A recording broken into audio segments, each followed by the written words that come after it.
Bien-aimés frères et sœurs, vous connaîtrez la vérité et la vérité vous affranchira. Ça, c'est pas moi qui le dis, c'est la Bible qui le dit. Et moi, je vous dis mieux.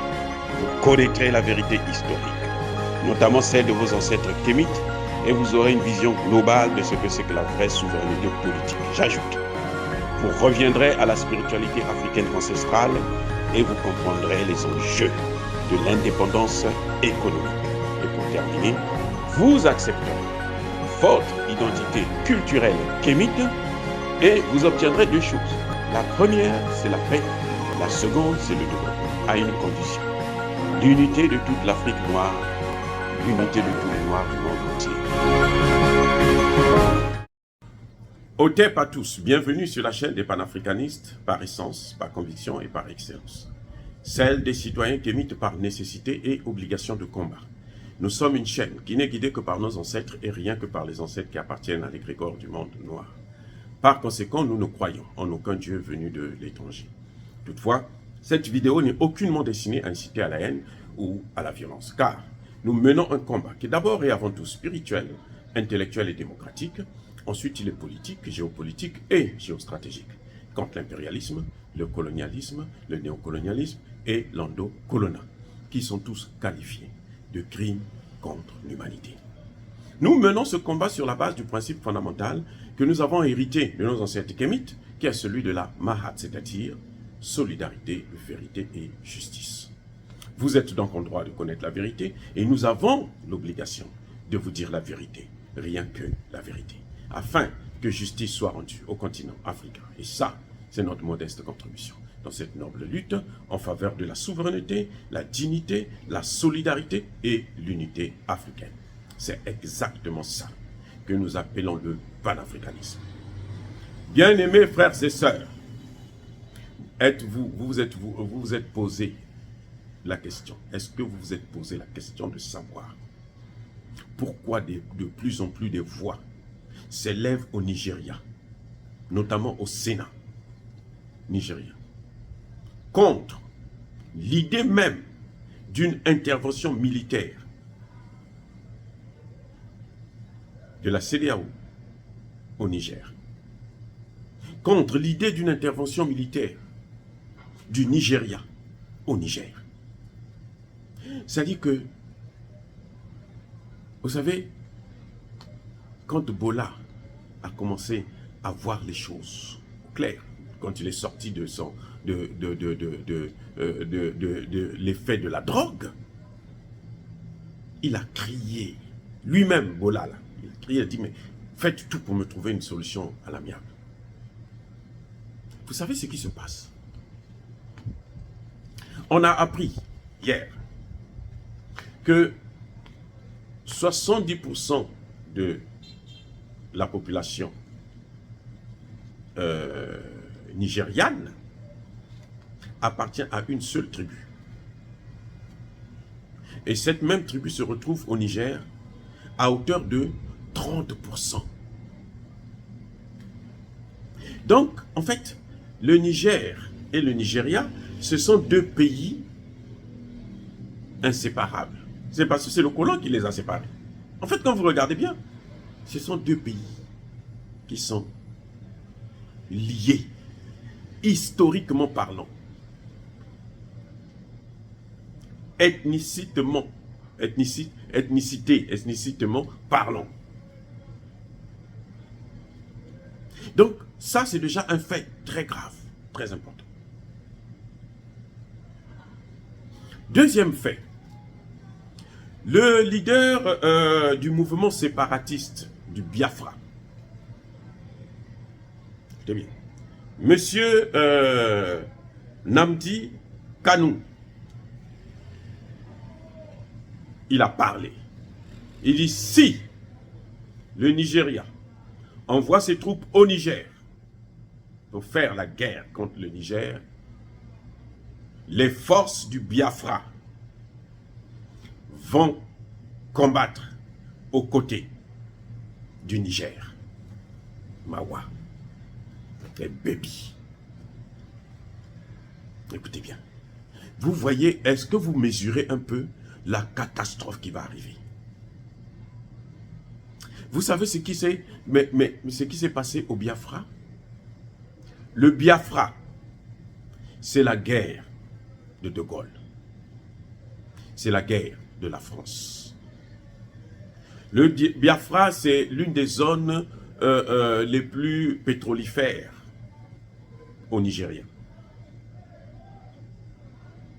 Cette zone, les Français avaient choisi, en s'appuyant sur un général, je pense Ojukwu, si j'ai bonne mémoire, de couper cette partie du Nigeria plutôt, afin que il leur donne l'indépendance et eux, ils vont exploiter les ressources naturelles, donc le pétrole du Biafra.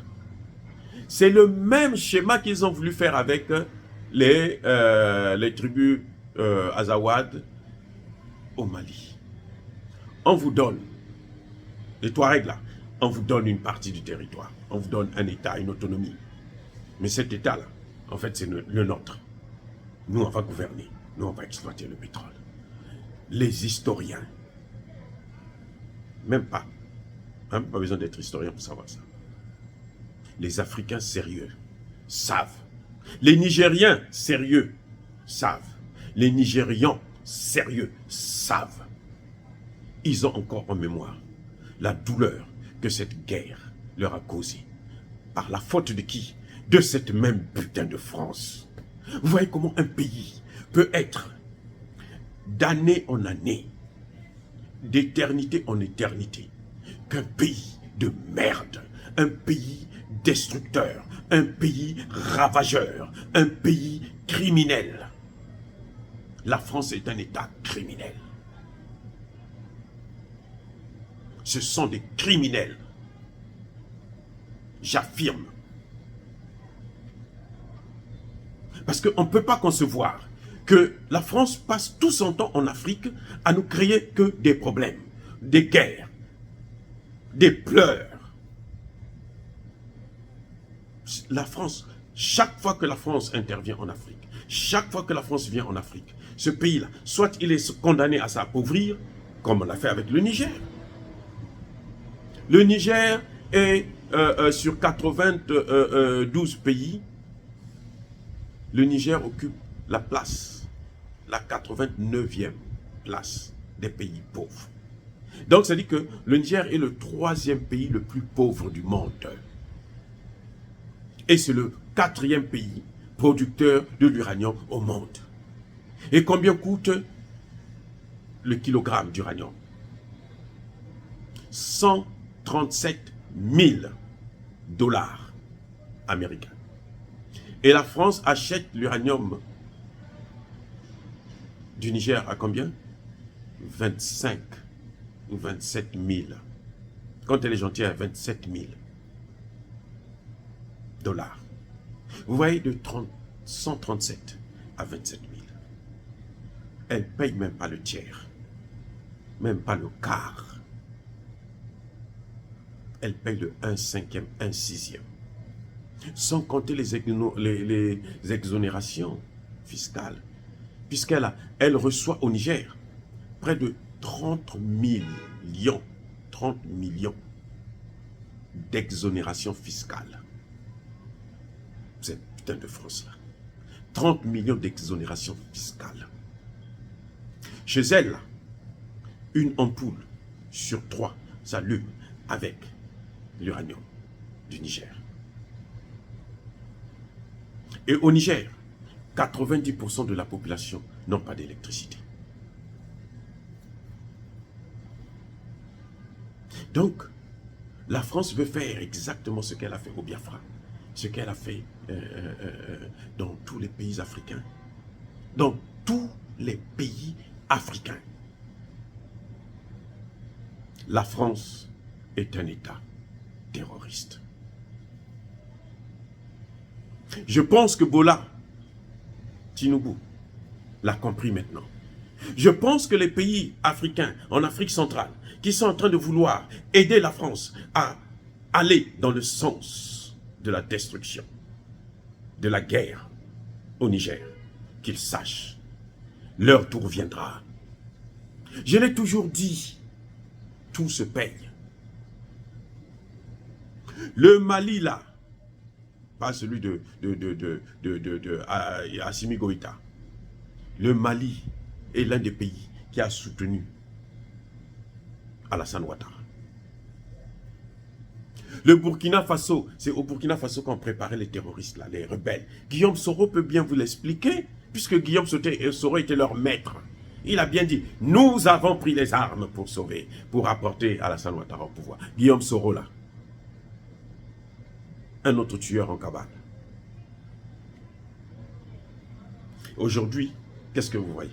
Ces mêmes pays ont été rattrapés. Mais le tour de la Côte d'Ivoire viendra. Regardez, le Sénégal est en feu. Les gens pensent que non, c'est Macky Sall, c'est Sonko, c'est... Non. Le Sénégal est en train de payer le prix. Parce que ça se passe sur le plan spirituel. Dans le monde invisible, là, le Sénégal est en train de payer. Ce qu'il a toujours fait au continent africain, ce qu'il a toujours fait dans d'autres pays. Et malheureusement, Macky Sall n'a pas compris la leçon. Il veut encore tomber dans le piège du Niger, la guerre au Niger. Voilà encore le ridicule. Macky Sall n'a pas compris la leçon. Parce que tellement francs-maçons, rosicruciens et autres, ils ont perdu la tête. Eux, ils vont prendre l'enseignement. Là où il n'y a pas de spiritualité. Là où il n'y a que la politique. La franc-maçonnerie, comment vous appelez ça, la Rose-Croix et autres, il n'y a pas de spiritualité. Ce n'est pas la spiritualité qu'il y a là-bas, c'est la politique.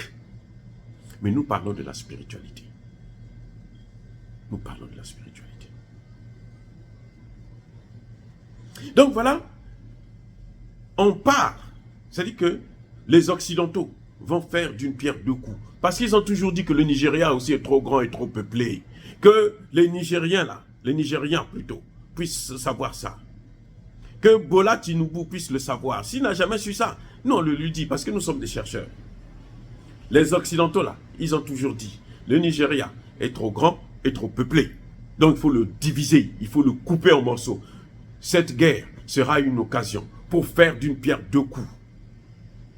Lorsque le Biafra décide de rentrer en guerre, mais il prend son autonomie.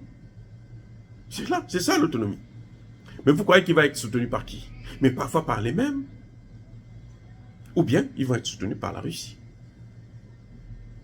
Eh oui. Donc vous voyez, il faut qu'on tire la leçon.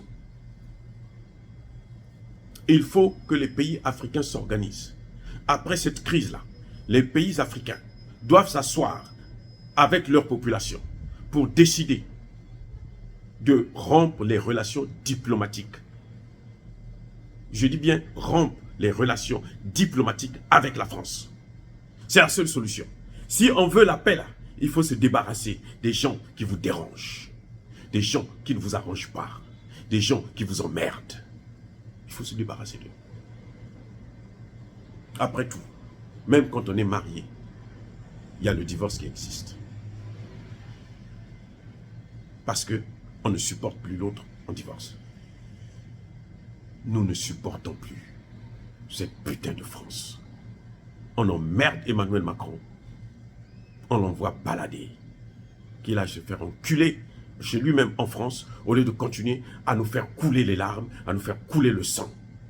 Ça, c'est terminé. Et il faut qu'on puisse prendre des décisions définitives pour arrêter avec ça. Dire cela, c'est inciter à la haine ou à la violence. Non. On doit stopper ce bourreau. Quand un train est fou, il faut couper la tête pour l'arrêter. N'oubliez jamais ça. Oh, bien-aimés frères et sœurs, encore une fois, soyez bénis. Je persiste et je signe. Soyez abondamment bénis par le Dieu des Kémites et par nos ancêtres angélisés. Mais que tous ceux qui persécutent le continent africain, qu'ils soient noirs, qu'ils soient blancs, qu'ils soient chinois, indiens, arabes, qui qu'ils soient punis, maudits, foudroyés, neutralisés, écrasés, effacés par ce Dieu des Kémites et par nos ancêtres angélisés. Vive l'Afrique éternelle, j'ai dit et j'assume.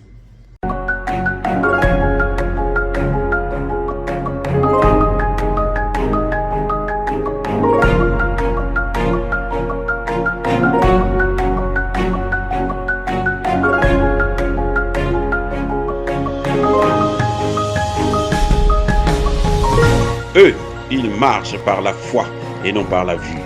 Mais moi, je vous conseille vivement de marcher par la connaissance scientifique et historique, notamment celle de nos ancêtres kémites, par les 5 sens et par l'intelligence.